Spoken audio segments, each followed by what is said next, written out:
Welcome to INFJ. Today we have Paige, who's an INFJ, and Anet, who's an INTJ, and we're going to be talking about the differences between FE and FI. So Paige, do you want to kick us off? Yeah, sure. So basically, we were doing this horror week. It's basically like a thing where we get together for a week and then just play video games. It's really fun. And we got talking because there was two FI DOMs. We had an ISFP friend and three INFPs there, so a lot of FI. And I was talking to one of my INFP friends about I think it was like when we do badly, just sort of how we process the feeling of failure or guilt, that kind of thing. And he described his feeling as being like sort of a downward spiral of sort of self-doubt where he goes into a really dramatic mindset of like, oh, I suck, everyone's gonna die, the world's gonna end, like that kind of thing. Like, yeah, really, sort of like I didn't understand the mindset because having secondary FE, I can't really. I don't have that similar experience, Yeah, and so it prompted me to think about sort of the differences between FE and FI because what he spoke about is something that I never experienced. And so, we didn't have an FI DOM here, so we have our INTJ friend who, they don't feel anything, but... I'm kidding. So say for example, like in your experience when... you put like a lot of effort into something, but then you do really badly, like maybe an assessment or you make a mistake. Like, how do you experience that? Like, what goes through your mind? Yeah, I think it's probably similar to what you described, except to a lesser degree. I normally feel like a failure because I've worked so hard and then it didn't work out, and it impacts your self-image, So if I do bad on like an exam or if I get a bad score or something, that alters the view that I have of myself, Yeah. Right. Wow. Yeah, because I just had that experience recently because we've just done exams, and I did really badly on one of them, and then I didn't experience that sort of doubting my abilities and sort of questioning what I was capable of. It was more just a frustration that I spent 2 years studying and then it all came to nothing. Like it just seemed like a waste of time, and it frustrated me that this thing wasn't being done properly. I guess that when I do fail something, I don't get frustrated in myself for not being able to do it. It's more that this one thing isn't being completed. With FE, how do you find gauging your own emotions? Do you find that you ever not know what you're feeling, or do you always know what you're feeling? I was watching this video recently. It's quite interesting. The guy was talking about, it's on YouTube, you could probably find it if you search around long enough. Yeah. The guy was talking about how he reckoned that INFJs subconsciously use FI, and he was doing this interview with this other INFJ girl, and she said that she was alright at self-calming, like identifying how she felt and that kind of thing. I don't think I'm terrible at it. I think I tend to be affected by things without realizing. Like I'll be frustrated or I'll be upset by something and not realize. I just notice that I feel generally crappy, Yeah. How much do you feel that other people dictate your emotions? Before, maybe a year ago, a lot more than they do now. I think I've gotten much better at recognizing, that other people's emotions are theirs and that I don't necessarily need to feel them or sort of, sharing them. I think to a large degree though. I was speaking to my ESFJ friend, it's a good person to speak to about FE because FE Tom, and she said that with FE, you experience feelings much stronger through, say, like a song or a movie or something that connects with what you feel. And so say I might have a negative emotion or something, and I might be feeling crappy about something, and I'll listen to a song that it's kind of written, through that feeling, or that, shares that emotion, and then I'll feel it. Like, I had this recently. I think, okay, no, I've lost that train of thought. Just edit that out. That's right. Yeah. No, I'm similar with music and stuff. When I listen to a song, it helps me know what I'm feeling. Yeah. What about you, Annette? How are what other people feeling dictate what you're feeling? Almost never. Like, in You know, like if someone's sad, I won't be sad for them, but I'll recognize that they're sad and then take the appropriate steps to act around them. But like I generally just try and avoid them. Like if they're not like I won't go up to them and feel sad. I hate people touching me when I'm sad. Like people consoling me is the worst. Let's say if you're me and you're really sad and someone's like, oh, it'll be alright. I'm like, no. Shrink into the corner like that. Why? I don't know. It just makes me so uncomfortable. Just. I don't know. Is it like discussing your feelings, like opening up the feelings gate? I don't know. It's like it's not even necessarily actual discussion, but just general physical expression of emotions. It bothers me. Like I hate crying in public, and I hate hugging people when I'm sad and think like I just want to be alone, you know. And so I feel like that then translates over into when other people are sad. I generally won't go up to them. I won't console them. If they're a really close friend, like really close, I'll ask if they're alright. But I don't. No, because I don't like being surrounded by people when I'm sad, so I won't want to surround them, you know. And I don't feel sad for them. I can't empathize with what they're feeling. So I'm not going to pretend to, you know? Yeah. Fair enough. Does it make you I uncomfortable? don't know why you cry, but it's something I could never do. Does it make you uncomfortable to console other people? Yes. Yeah, okay, so it goes both ways. For sure. Is it just like connecting with other people's feelings, or hang on, no, like back off what you said before, like you don't like when people like hug you or try to console you. Yeah. Is it just opening up, or like do you not mind doing it like through writing or music or?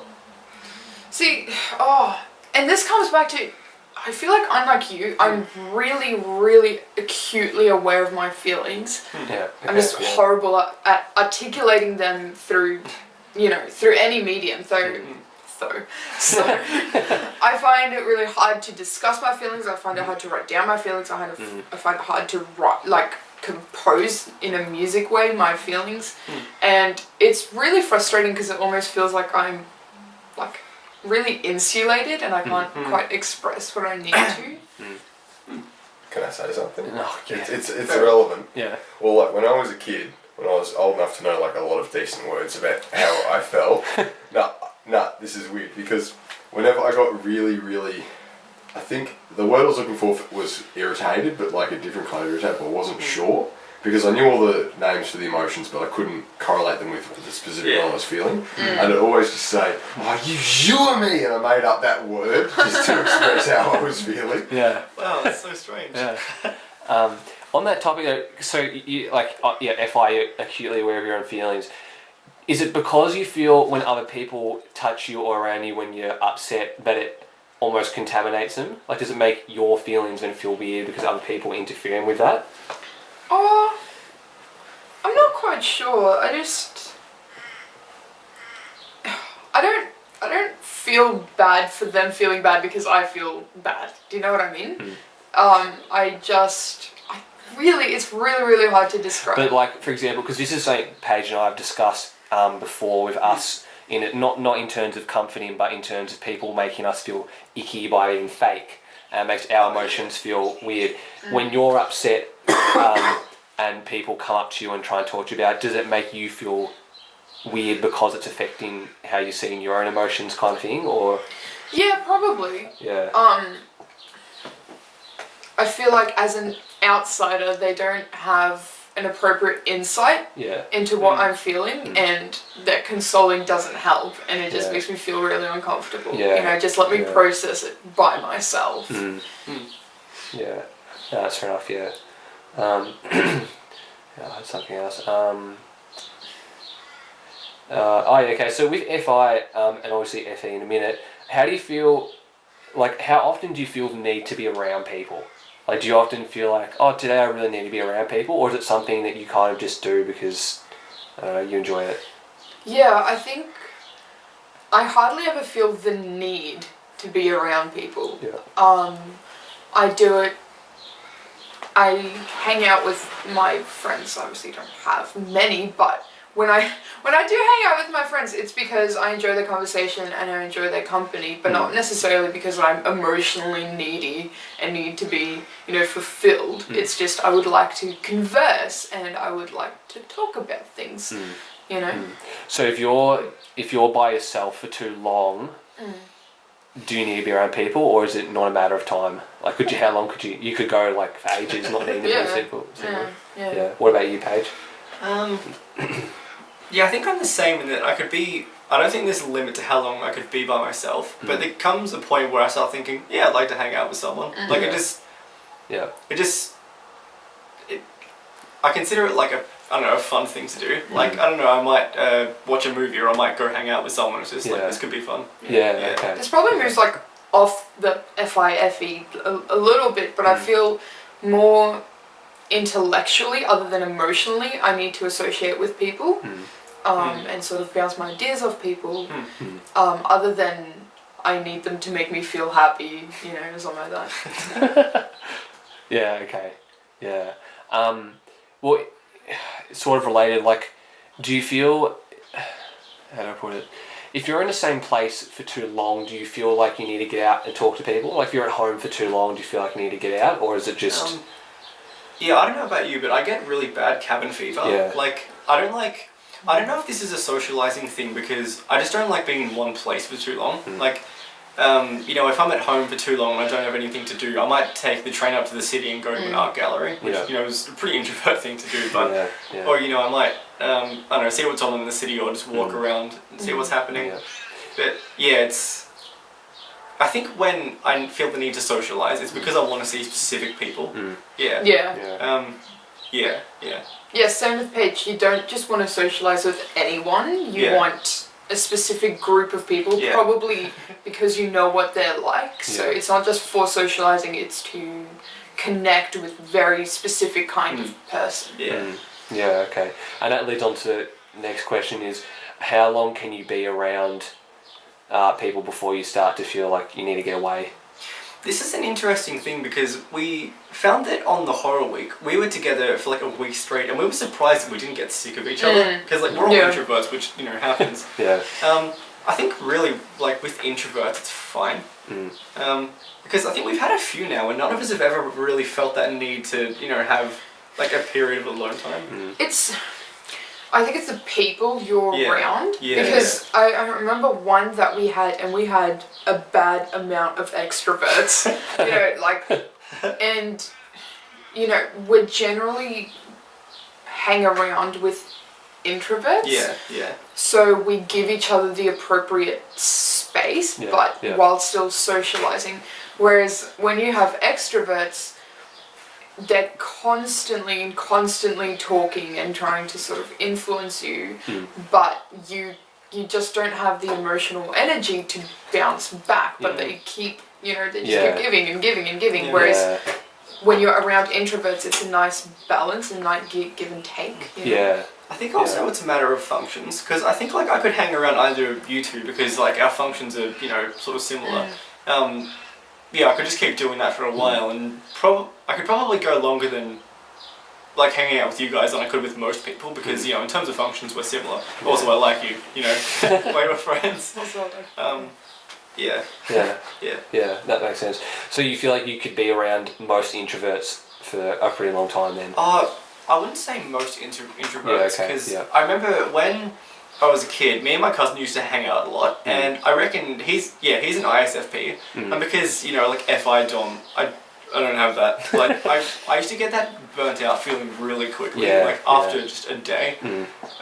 So I feel like with the functions, they need to be similar. I think, but also I think introverts are much less high energy, whereas extroverts, they're much higher energy. So. If you don't have the functions, it can be a bit more demanding than what we're used to. So as a general rule, would you guys say that it's easier to hang out with introverts than extroverts? For long periods of time, yes. Yeah, okay. I mean, for short periods of time, I do enjoy the company of extroverts, you know. But, I think it's just the length. Yeah. Aiden's an INFP, Yeah. He burns me out massively. Yeah. Probably because FI Dom. which is Kind of interesting. inferior FE. Yeah, but Yeah. like out of all the introverts, I know, like as much as I like Aiden, after a few hours, it's just like It's don't just- talk. Yeah. Yeah. Which is interesting because I'm an ENFJ and we're meant to get on with INFPs really well. I've spoken about this before. But yeah, I feel like love you, Aiden. Don't yeah, we worry. love you, Aiden. Could just edit this out. No, I'll keep it in. But yeah, I find a lot of FI, especially FI DOMs, like I feel like I have to put a lot of energy in, and my FE's being like sucked out of me, Oh, and then I become an introvert because I'm like, no, I need to get away. Yeah. Which is interesting, but at the same time, I'm pretty introverted for an extrovert. So Yeah, it's something that I'm not really able to put my thumb on at the moment. Like I'm still thinking about it because my cousin is an ISFP and I get burnt out, just after a day around him. But then I have an ISFP in my current friend group who I speak to frequently, and our relationship is mostly joking, but we do it for ages to the point where it annoys these guys. Oh my goodness. Yeah. yeah, So I'm not sure what that is. yeah. It's weird. Might cut that video short now because it's been a good 20 minutes or so. Oh wow. Yeah, Cool. that's it. That's a